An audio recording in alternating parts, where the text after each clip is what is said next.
98% of American homes with children now have an electronic mobile device. And on average, kids 8 and under spend more than 2 hours a day looking at a screen. Is that too much? Or could there actually be developmental benefits to screen time? This is Your Brain On, where we explore how the world affects our brains and ourselves. Young brains need a lot of external stimuli to develop, particularly from birth to age 3, what's known as the critical period. It's during this time that children's neurons are making connections for fundamental skills such as vision, hearing, and language. But these needs are based on centuries of human evolution, which used to have nothing to do with screens. Consider a child watching a video instead of listening to parents read a book. It's a far different experience for the brain. Rather than kids learning to focus and imagine the story, the device presents everything to them, so certain cognitive systems become underdeveloped. And when children spend too much time in front of a screen rather than interacting with people, they can have stunted development of the frontal lobe, part of the brain that decodes social interactions.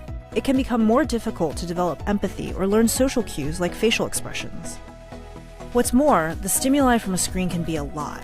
Colors, sounds, stories, all at a super fast pace. That can be sensory overload, releasing stress hormones such as cortisol.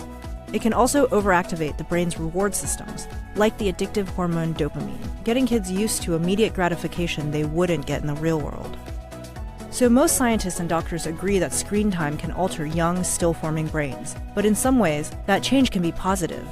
Take the results of one recent study that exposed young mice 6 hours daily to audiovisual stimuli similar to those found in a video game.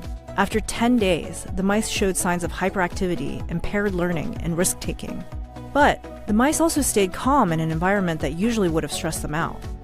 Some scientists now argue screen time can help prepare a child's brain for our increasingly fast-paced, high-stimulus world. So, screen time isn't always bad, and it isn't all created equal either. An educational letter-matching game isn't the same as a violent movie. As with many things, the key is moderation. Limiting daily screen time and making sure the child can function in all of modern life, not only with screens, but in the real world too.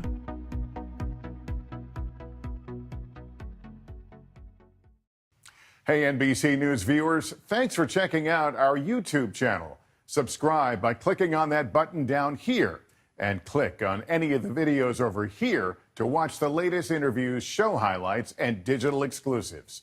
Thanks for watching.